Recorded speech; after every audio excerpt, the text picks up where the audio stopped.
Cette formation est financée par le projet renforcement intégré, donc via le ministère du Commerce et des petites et moyennes entreprises. Et il a pour objectif de renforcer la compétence des laboratoires d'essai et d'étalonnage sur les exigences de la norme internationale 17025, donc à savoir la version 2017 qui est la version en cours. Les objectifs à venir, c'est qu'en plus de cette formation aujourd'hui qui s'adresse aux laboratoires, donc on a les laboratoires publics ici présents, on a aussi les laboratoires privés, on a plus d'une quinzaine de laboratoires sénégalais au niveau national. C'est de renforcer leurs compétences sur la connaissance des exigences du référentiel qui les permet d'obtenir une reconnaissance de compétences qu'on appelle accréditation. Et c'est également à partir de mercredi de former des évaluateurs parce qu'il ne suffit pas de mettre en place uniquement un système qualité, il faut aussi être capable d'évaluer le système. Donc il est prévu à partir de mercredi de recevoir un groupe qui va être formé sur les techniques d'évaluation en utilisant la norme internationale ISO 19011. Donc l'idée, ce sera de pouvoir les aider, les accompagner à acquérir les compétences qu'il faut pour pouvoir mettre en place un système de management de la qualité dans un laboratoire d'analyse ou d'étalonnage, mais également de pouvoir les outiller, d'être capables d'évaluer la conformité et l'efficacité du laboratoire.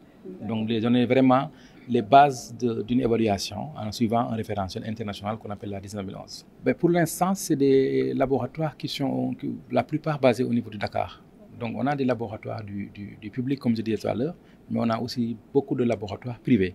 Et la plupart sont localisés ici au niveau de la capitale. Oui, je crois que c'est une raison de plus de se battre pour avoir des produits conformes. Aujourd'hui, nous sommes dans une compétition mondiale et aujourd'hui, la ZLECAf est en une illustration. Cela veut dire que d'ici quelques années, en principe, les produits africains doivent circuler librement à l'intérieur du continent africain. Et le Sénégal doit se préparer donc à cette grande compétition.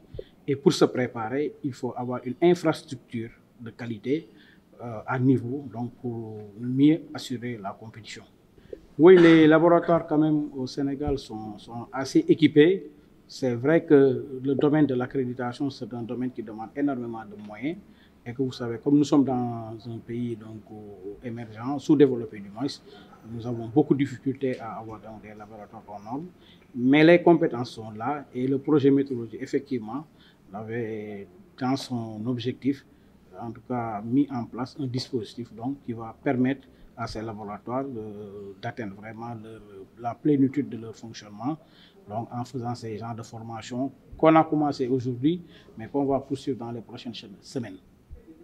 Le but, c'est d'assister à cette formation à la norme 17025. Parce que là, notre labo, nous, on est certifié à la norme ISO 9001 version 2015. L'ambition future, c'est d'aller vers une accréditation. Donc, il faut nécessairement se former à cette norme. Et qu'est-ce que vous avez retenu de cet atelier? Très intéressant comme atelier. On a pu découvrir d'autres labos qui sont carrément dans l'accréditation, contrairement à nous. Donc, ce seront des échanges qui seront intéressants par rapport à nous, à la mise en place future qu'on veut faire par rapport avec cette accréditation en 17025. Effectivement, l'exercice était très instructif, très pédagogue. Et ça a été l'occasion qui nous a permis de pouvoir faire des échanges par rapport à deux principes qui sont extrêmement importants. C'est le principe de l'impartialité et le principe de la confidentialité. Ça fait partie des éléments qui ont été amenés avec la révision de 2017. La première révision, c'était en 2005. Et la norme de 2017, la révision de 2017, parmi les points focaux qui a été mis en œuvre, l'aspect impartialité et confidentialité de l'information occupe une place extrêmement importante. Ça a été l'occasion, au niveau de ces ateliers, d'échanger par rapport à la pluralité des laboratoires sur les types de risques auxquels on pourrait amener à être confronté dans le cadre de notre exercice avec ces deux principes, impartialité et confidentialité, et avoir un retour d'expérience. À travers les ateliers d'échange, on a forcément trouvé des risques qui sont inhérents, bien vrai qu'on est différents en termes de domaine d'activité, mais le principe du risque nous permet de nous rencontrer sur l'essentiel et chacun donne exemple ou en cas d'un exemple de risque et éventuellement voir quelles sont les actions à mettre en place dans le sens de l'éliminer ou de l'endiguer à défaut de l'éliminer ou bien de le maîtriser et de l'accepter à vivre avec. Non, les éradiquer, c'est déjà avoir une compréhension de notre métier, avoir une maîtrise opérationnelle et être dans les dispositifs d'anticiper sur leur identification. Maintenant, on dit que si le risque est identifié, il ne faut pas se limiter à l'aspect identification. Il faudra pousser la barre très haute, voir quelles ont été les causes racines qui ont été à l'origine de l'existence de ce risque.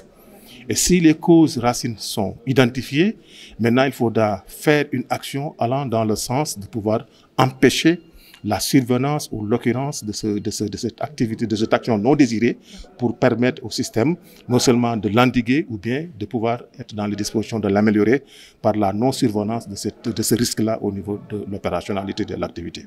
On a appris plein de choses. Que pour une accréditation, c'est une reconnaissance de compétences donc ouvert sur le plan international, la fiabilité de nos résultats dans un système impérial et dans la confidentialité, sans pression quoi, les résultats dans les délais et la satisfaction du client.